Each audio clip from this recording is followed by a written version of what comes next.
औरंगजेबाची कबर हटवण्यात यावी यासाठी विश्व हिंदू परिषदेने पुन्हा एकदा आंदोलनाची जी आहे त्याचा पवित्रा घेतलेला आहे। या सगळ्या संदर्भात आपल्यासोबत बोलण्यासाठी विश्व हिंदू परिषदेचे महाराष्ट्र आणि गोव्याचे जे आहे केंद्रीय मंत्री आहे। सर, कसं पाहता ज्या पद्धतीने आता ही मागणी होत आहे, पुन्हा एकदा नवीन घडतंय महाराष्ट्र? नाही, नवीन काही घडत नाही आहे। लोकतंत्र आहे, आम्हाला पण अधिकार आहे। एक अशा क्रूर व्यक्तीला या महाराष्ट्रामध्ये स्थापित आणि प्रतिष्ठापित करण्याचा काही लोकांनी कुत्सित प्रयत्न केला, त्याचा आम्हाला विरोध आहे। औरंगजेबसारखा क्रूर व्यक्ती ज्याने या देशामध्ये माहीत नाही किती अन्याय केले, अत्याचार केले आहेत।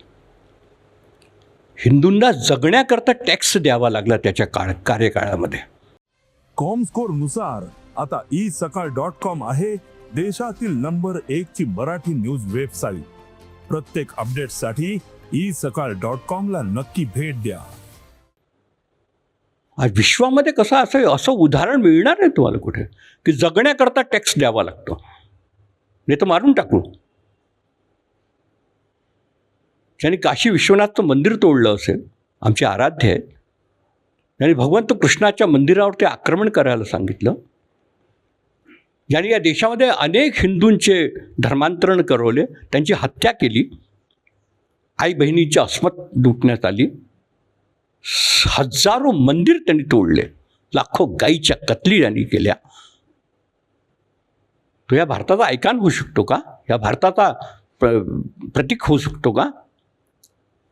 तर त्याला कोणी पूजणारा जर इथे असेल तो देशद्रोही आहे, ही आमची भूमिका आहे। म्हणून हे हिंदू मुस्लिमचा विषय नाही आहे। मुसलमान समाजाने पण समोर येऊन उभं राहून म्हणावं की याच्याशी आमचा काहीही संबंध नाही आहे, याचं थडगं इथनं हटवलं पाहिजे आणि याला महिमा मंडित करणं बंद केलं पाहिजे, असं इथल्या मुस्लिम समाजाने पण म्हटलं पाहिजे। फक्त आमचाच विषय नाही आहे। विरोध करणारे विरोध करतील, त्यांच्या विरोधाला न जुमानता हा विषय होणार आहे। स्टेप बाय स्टेप आम्ही हा विषय घेऊन जाऊ। त्याच्या क्रूरतेचं सर्वात मोठं उदाहरण जर कोणी असेल तर त्याचा स्वतःचा बाप, की ज्याला त्यांनी जेलमध्ये टाकलं, मोजून बापून त्याला पाणी प्यायला दिलं, आपल्या भावांना त्यांनी जेलमध्ये टाकले, त्यांची हत्या केली। म्हणून त्याच्या बापाने लिहिलेलं आहे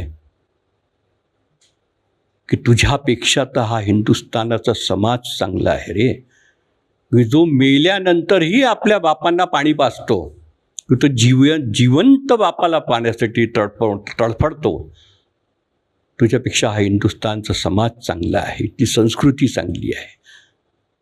इतका क्रूर शासक, त्याचं महिमा मंडन इथे होऊ शकत नाही, त्याचं प्रतीकचिन्ह इथे असू शकत नाही, त्याच्या नावावरती काही पण इथे असू शकणार नाही। राहील तर ते काढण्यात येईल। तुम्ही ज्या पद्धतीने आव्हान करता आहात की हे कबर हटवण्यात यावी, त्यामुळे कुठेतरी मुस्लिमांनी सहभागी व्हावं असंही तुमचं आव्हान आहे। काय वाटतं, मुस्लिम याला सहभाग देतील की कुठेतरी तेढ निर्माण होईल? नाही, हा त्यांचा प्रश्न आहे। जर त्यांना असं वाटत असेल की हा आमचा आयकॉन नाही आहे तर त्यांनी समर्थन करावं, त्याच्याशी आमचं काही घेणं देणं नाही आहे तर त्यांनी समर्थन करावं। नाही तर हे मानल्या जाईल की तुम्ही त्याचे समर्थक आहात, तुम्ही त्याला आयकॉन मानता, तुम्ही त्याला आपला अग्रज मानता आणि त्यांनी जे काही केलं आहे त्याचं तुम्ही समर्थन करता, नाही तर सडकेवर उतरून त्याचा विरोध करा। अनेक जण त्यांना आयकॉन मानतात, फोटोवर डीपी ठेवतात, असे प्रकार घडले आहे महाराष्ट्रात? आहे ना, महाराष्ट्रातच काय, कर्नाटकामध्ये जुलूसमध्ये त्याचा फोटो घेऊन फिरले, याचा अर्थ तुम्ही त्याला आपला आयकॉन मानता ना? हे चालेल का हिंदुस्थानामध्ये? स्वतंत्र भारतामध्ये सगळं चालणार आहे का?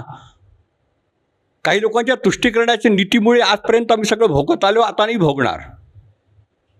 राज्यभर आंदोलनाची भूमिका VHPने घेतली आहे। कशा पद्धतीनं आंदोलनाचे टप्प्याटप्प्यात असणार आहे? कारण की यापूर्वी सुद्धा महाराष्ट्रानं आंदोलन पाहिलेलं आहे। स्टेप बाय स्टेप पुढे जाऊ। लोकतंत्र आहे, ज्ञापन देऊ, विचार मांडू, प्रदर्शन करू, काही ठिकाणी पुतळे दहन करू, असे स्टेप बाय स्टेप आम्ही पुढे जाऊ। जिल्हा केंद्र, तालुका केंद्र असे ज्ञापन देण्याचे काम करू आणि शेवटला टप्पा आमचा चलो संभाजीनगर हा राहणार आहे। कुठेतरी पुन्हा एकदा बाबरी मस्जिद घडली तशाच पद्धतीचं जे आहे औरंगजेबच्या कबरी संदर्भात घडणार आहे का? काय तुमची मागणी असणार आहे? सरकारला तुम्ही किती वेळ देणार? सरकारला जर असं वाटतं की ते नाही झालं पाहिजे तर त्याच्या आधी त्यांनी निर्णय घ्यावा.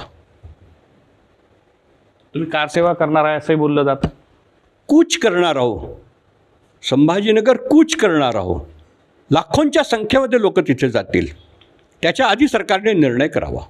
नक्कीच कुठंतरी VHPनं जी भूमिका घेतली आहे ती कठोर भूमिका घेतली आहे. त्यामुळे सरकारला सुद्धा वेळ दिलेला आहे. आम्ही आंदोलनाच्या माध्यमातून पुढे जाऊ, मात्र सरकारला दिलेल्या वेळ त्यांनी पावलं उचलावं, अन्यथा आम्ही संभाजीनगरवर कूच करू, अशा पद्धतीची भूमिका जी आहे VHP कडून जी आहे महाराष्ट्र आणि केंद्राचे जे प्रमुख आहे महाराष्ट्र गृहाचे त्यांनी मांडलेली आहे. व्हिडिओ जर्नलिस्ट सौरभ बोलेसह पराग डोबडे, साम TV न्यूज, नागपूर. देश विदेशातील प्रत्येक घडामोडींचे लाईव्ह अपडेट मिळवण्यासाठी आता साम टीव्हीच्या सर्व सोशल मीडिया प्लॅटफॉर्मला लाईक, फॉलो आणि सबस्क्राईब करा.